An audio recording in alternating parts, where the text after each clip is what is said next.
a doutora Elisa Raine Correia, ela que sempre nos prestigia com orientações importantes na área da saúde mental e de outros assuntos também ligados à área da saúde aqui no programa A Voz dos Vales. E hoje ela veio pessoalmente, aliás, um pedido que eu fiz para que ela estivesse conosco aqui no estúdio, porque eu quero tratar de um tema que é muito, mas muito importante e que, infelizmente, os casos continuam crescendo em nosso país e no mundo inteiro. O Setembro Amarelo é o mês de prevenção ao suicídio. E é esse o tema que nós vamos abordar hoje com a doutora Elisa, que tem um papel fundamental aí em ajudar a população, em ajudar as pessoas que estão sofrendo com algum tipo de transtorno, com depressão e com outros problemas graves de saúde e que, infelizmente, acabam levando a fatos extremos como o suicídio. Doutora Elisa, muito obrigado mesmo por aceitar o nosso convite, mais uma vez, por estar ao vivo conosco aqui no programa A Voz dos Vales. Imagina, Vanilson, eu que agradeço aí novamente, é um prazer e uma honra estar aqui, né, tanto participando aqui ao vivo, como às vezes, né, fornecendo alguma informação aí, né, nos vídeos, e é sempre uma alegria muito grande poder ajudar e trazer informações, né, e orientar aí os ouvintes em algumas coisas necessárias, né, e importantes. Fico muito feliz. A questão do Setembro Amarelo, doutora, mês de prevenção ao suicídio.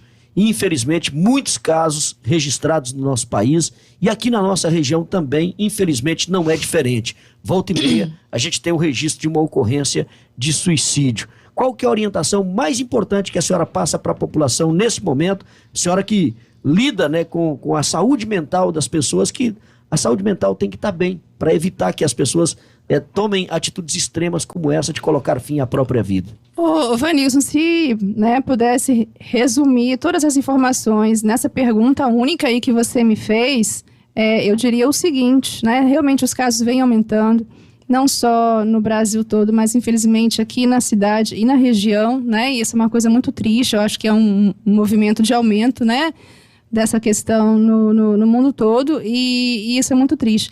E aí, se tiver uma única coisa para orientar, o que eu posso orientar? Eu posso orientar o seguinte: o principal fator de risco para suicídio é a doença mental.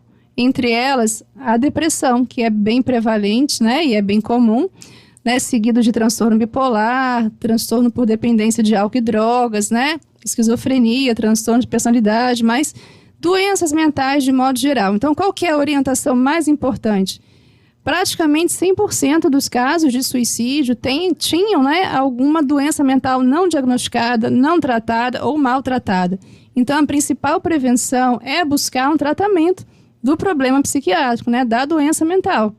Então, é orientar a população, né, ou pessoas que têm algum conhecido passando por algum distúrbio, a procurar um tratamento, a procurar o médico psiquiatra, a procurar uma avaliação, a procurar uma conduta, né, correta, para poder não chegar nessa situação.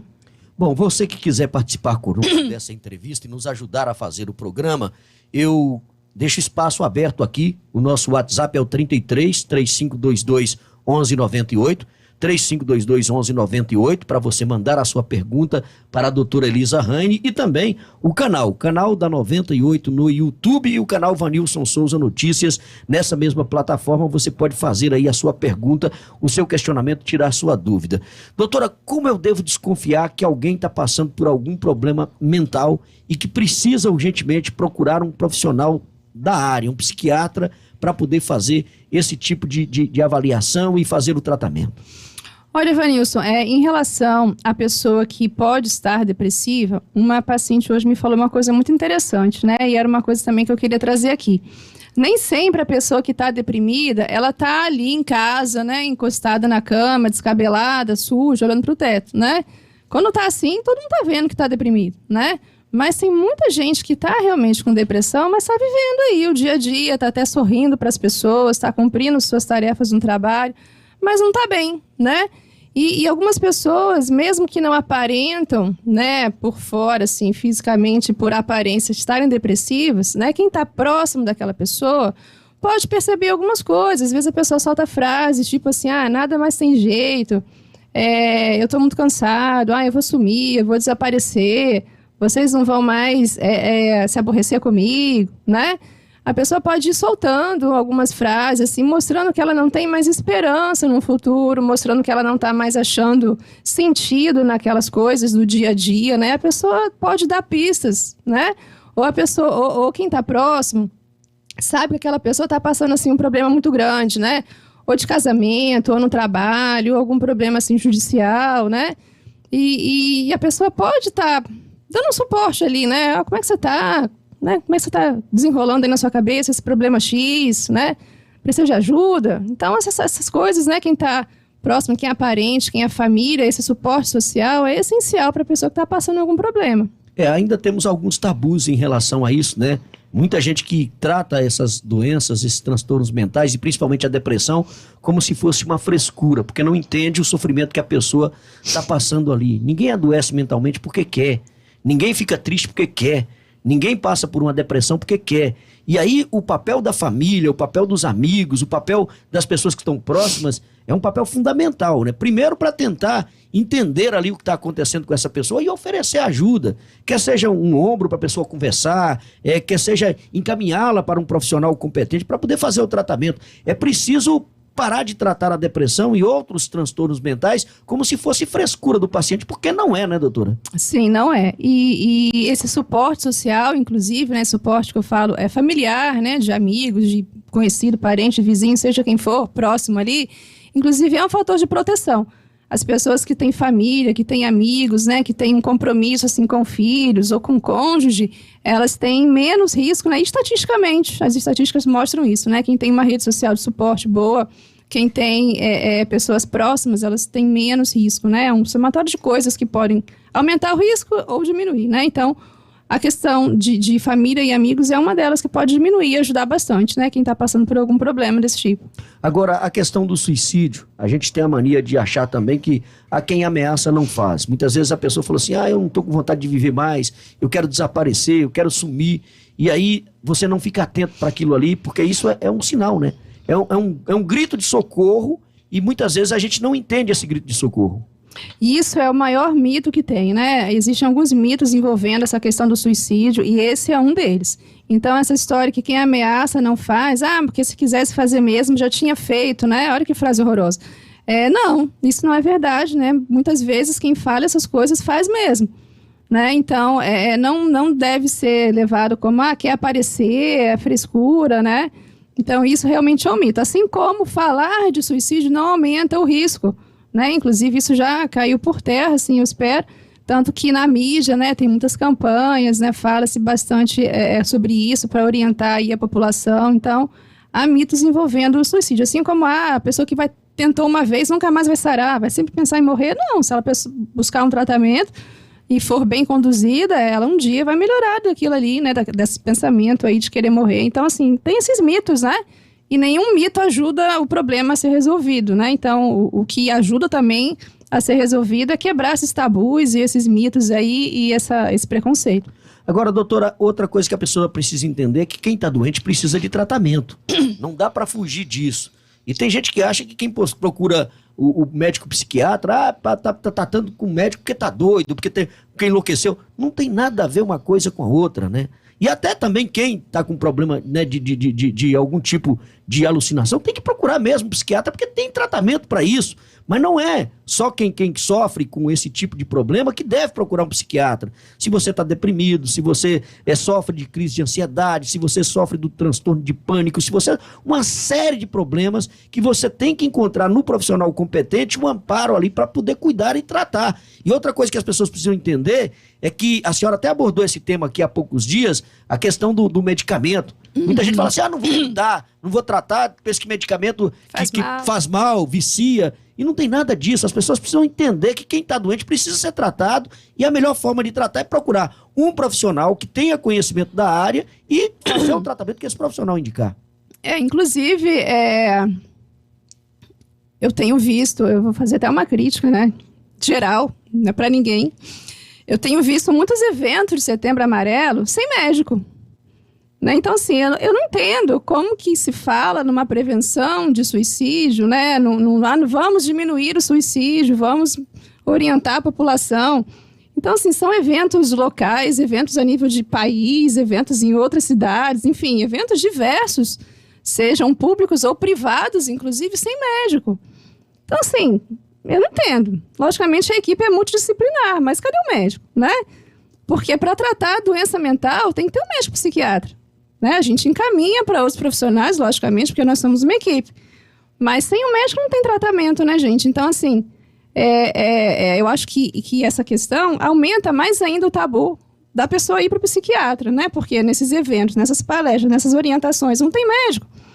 Então, a pessoa fica assim, não, do médico eu não preciso não, só preciso dos outros. Né? Então, assim, isso às vezes ajuda, sim, mas adia a pessoa a fazer um tratamento de fato, né? Então, assim, um tratamento psiquiátrico é um tratamento médico como outro qualquer. Eu sempre falo isso aqui, né? E a pessoa não tem que ter vergonha, né? Ninguém tá doente de qualquer coisa porque quer, né? Então, estando doente, tendo consciência que precisa de uma ajuda, é buscar um tratamento. A gente tem tanto recurso, né? Tem tanta medicação, tem tanta coisa para fazer, tem tanta coisa que pode conversar e ser abordada, né? Não tem por que a pessoa ficar doente daquele jeito. Se a Aline Vilela, ela faz uma pergunta, doutora. Quando a gente percebe que alguém está com problema, mas que essa pessoa não aceita que ela está com problema, o que devemos fazer? Ô, Vanilson, isso nunca é fácil, né? É uma situação realmente muito difícil. Porque, olha, o que acontece? Às vezes a pessoa não aceita ali de primeira, né? Mas a pessoa tem que insistir, procurar insistir. De repente, com o tempo, a pessoa acaba aceitando. Ou se você já insistiu muito, né? Assim, a pessoa já insistiu muito com o conhecido dela que tem algum problema. Procurar, assim, algumas outras pessoas que fazem parte daquele grupo ali com quem ela convive, para também abordar o problema, né? Para não ficar, assim, só uma pessoa lutando, né? Para levar o conhecido ali ao médico psiquiatra, né? Ver se tem outras pessoas próximas que podem também estar ajudando. Ou levar essa pessoa, por exemplo, às vezes a pessoa tem um outro médico de confiança, um cardiologista, sei lá, um oftalmo, algum médico. Fala com o médico antes, olha, doutor, estou trazendo aqui o fulano porque ele está assim, está assado, encaminha ele para um psiquiatra, né? Então, assim, procurar outras pessoas com quem ela tem algum tipo de vínculo para estar ajudando também nesse tipo de orientação, para não ficar com a responsabilidade só para si, né? Mas agora, se for uma coisa tipo urgente, se for uma urgência, porque o suicídio pode ser uma urgência, pode não ter havido tentativa, mas a pessoa pode estar naquela iminência de fazer alguma coisa, com um pensamento muito forte. Isso é um caso de urgência, isso é um caso que a gente tem que levar para o hospital. Tem que levar para o pronto atendimento, para o pronto-socorro. Às vezes a pessoa precisa passar uns dias no hospital, até que ela acalma um pouco e tenha possibilidade de seguir um tratamento no consultório. A urgência seria a pessoa que está na iminência ali, está dizendo... vou fazer, planejei tal coisa, comprei tal material, né, que está com tudo organizado ali. Não e tem que esperar. Nesse caso, não tem que esperar. Chamar o serviço de saúde. Até o colega teve aqui, chamar o SAMU mesmo, né, que aí ele vai conduzir a pessoa para uma urgência, porque aquilo ali é uma urgência mesmo, né? Ô, doutor, agora, o abuso de álcool e droga, até que ponto isso aí influencia e aumenta as estatísticas de suicídio aqui no nosso país? Álcool e droga aumenta tudo que é tipo de doença psiquiátrica, né? Se ele não piora a doença, ele às vezes desencadeia a doença que a pessoa já está predisposta, né? Ou piora algum quadro que já tenha, ou não ajuda a não melhorar o que a pessoa está tratando. Então, assim, atrapalha de todos os jeitos, né? E o uso de álcool e droga é um fator de risco para o suicídio. Um número muito grande de tentativa de suicídio e de, né, casos que vieram realmente a ter um desfecho ruim, tem álcool e droga envolvido. Às vezes a pessoa nem é realmente um dependente químico, mas ela ou ingeriu álcool ou ingeriu drogas antes de cometer o fato, né?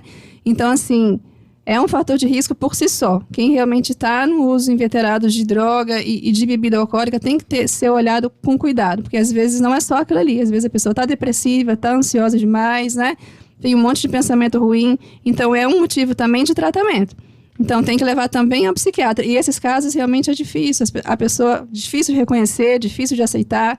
Droga até que não tanto, mas álcool, né? A pessoa acha, não tem problema não, eu estou bem.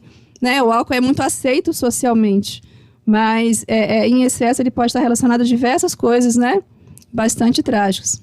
A Maria Fernanda está dizendo aqui que a doutora Elisa é uma excelente profissional, parabenizando a senhora. Temos aqui também o Markson, né? Dá uma boa noite pra gente, parabeniza pelo programa, pela entrevista. Muito obrigado, Markson, aqui no canal da 98, pelo WhatsApp, né?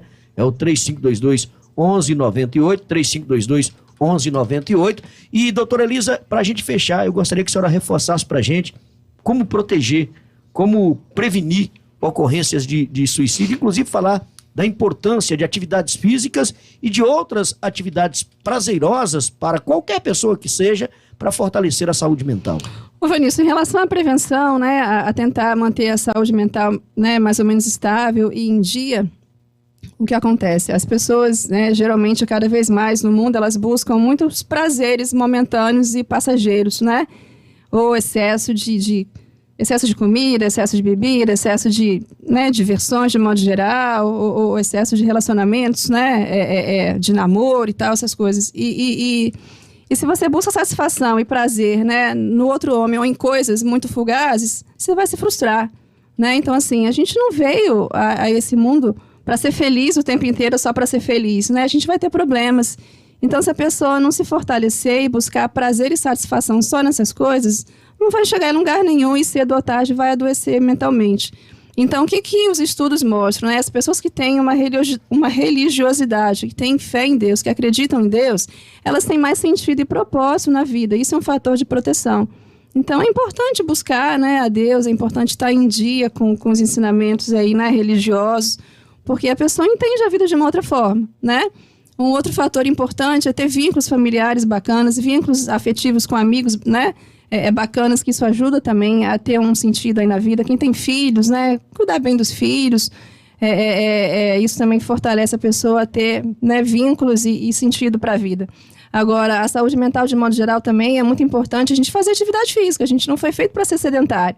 Então, a atividade física ajuda em diversas coisas. Ajuda a melhorar o sono, ajuda a melhorar a ansiedade, ajuda a melhorar o humor, né? Ajuda bastante no tratamento, ajuda a manter uma boa alimentação. A alimentação também é importante, né? Então, alguns hábitos alimentares ruins, eles contribuem para tudo funcionar mal, né? Inclusive a questão mental também. Então, existem alimentos, né? Existem hábitos alimentares que podem favorecer bastante nisso também.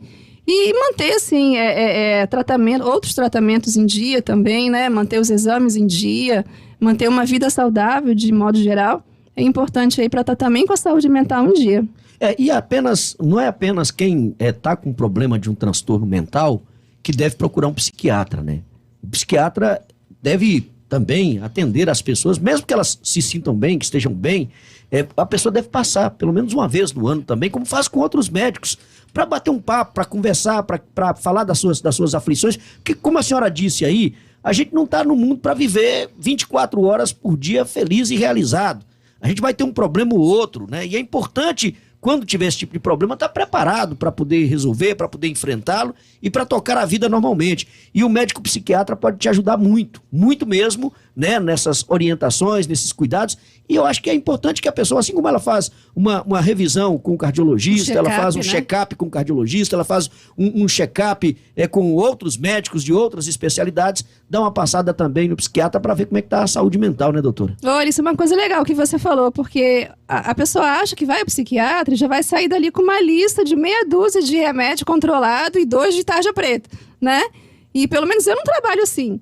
Então, há pessoas, inclusive, que eu já dei alta e vão lá umas 2 vezes no ano, assim, para contar como é que tá, como é que não tá, para ver se tá tudo bem, se tem alguma orientação, né, para dar notícia. E ao contrário do que as pessoas pensam, o psiquiatra também dá alta de vez em quando, né? A gente também libera as pessoas do tratamento, a gente não quer deixar todo mundo usando remédio a vida toda. Então, assim, ontem, foi uma paciente que eu dei alta, mas foi trocar uma ideia, foi contar algumas coisas, ver como é que tava, como é que não tava, né? Então, assim, não saiu de lá com medicamento. Então, assim, a gente também ajuda a pessoa, às vezes, a ter uns insights, a ter umas ideias, né? A organizar algumas coisas de uma outra forma. A gente também promove saúde, né, Vanessa? A gente não só trata. Então, assim, pelo menos eu trabalho assim. Trabalho também com promoção da saúde, com prevenção, né? Então, acho que isso também é papel de qualquer médico e também do psiquiatra. Eu trabalho dessa forma. E eu acho que é mais importante ainda porque, como a gente diz sempre, né? A cabeça comanda o corpo. Sim. Se a cabeça não estiver bem... adoece todo o restante. Adoece todo o restante. Então, a pessoa tem que estar cuidando bem ali da sua saúde mental, independente de ter problema ou não, tem que sempre dar uma avaliada, ver como é que tá, como é que vai lidar com algum tipo de problema, porque problema a gente vai ter sempre. E eu agradeço muito, viu, doutora Elisa, a participação da senhora aqui, as orientações. Para quem não sabe, a doutora Elisa, ela atende ali na clínica Ivas, né, aqui no bairro Marajoara. E eu, por exemplo, que faço o acompanhamento com a doutora Elisa, né, já tem alguns anos que faço lá o acompanhamento com ela, porque é exatamente isso aí. Não é só quando você tá com problema, não. Você tá com problema quando você tá bem, você tem que checar também, saber como é que tá, se tem alguma coisa que pode fazer para melhorar. E eu agradeço muito, viu? Muito pelo trabalho, pela dedicação e pela excelente profissional que o é, e sempre ajudando a gente aí a cuidar bem da saúde mental. Se a cabeça tá bem, o resto do corpo tá bem. Agora, se a cabeça vai mal, aí tudo complica, né, doutora? Muito obrigado. E sempre que a senhora tiver informação importante, espaço aberto aqui no programa Voz dos Vales. Ô, Vanilson, eu que agradeço. É uma felicidade muito grande estar aqui novamente, né? E poder ajudar. Fico muito feliz. É uma coisa que eu gosto bastante. Eu que agradeço aí. Deus abençoe vocês aí, seu trabalho, né? E de vocês também. Tá certo, nós é que agradecemos, porque é sempre muito bom orientar as pessoas e fazer com que as pessoas possam cuidar bem da sua saúde. Gente, nós precisamos ter em mente o seguinte: não tem nada mais importante do que a saúde e a vida, né? Então, você tem que cuidar da sua saúde. Tem que cuidar da sua saúde. Seja da saúde mental, seja da saúde física, você tem que cuidar da sua saúde. Isso é o que é o mais importante, para você poder realizar o restante que você tem, né? Na área da educação, no trabalho, enfim, nas atividades do dia a dia. Se você estiver em dia com sua saúde,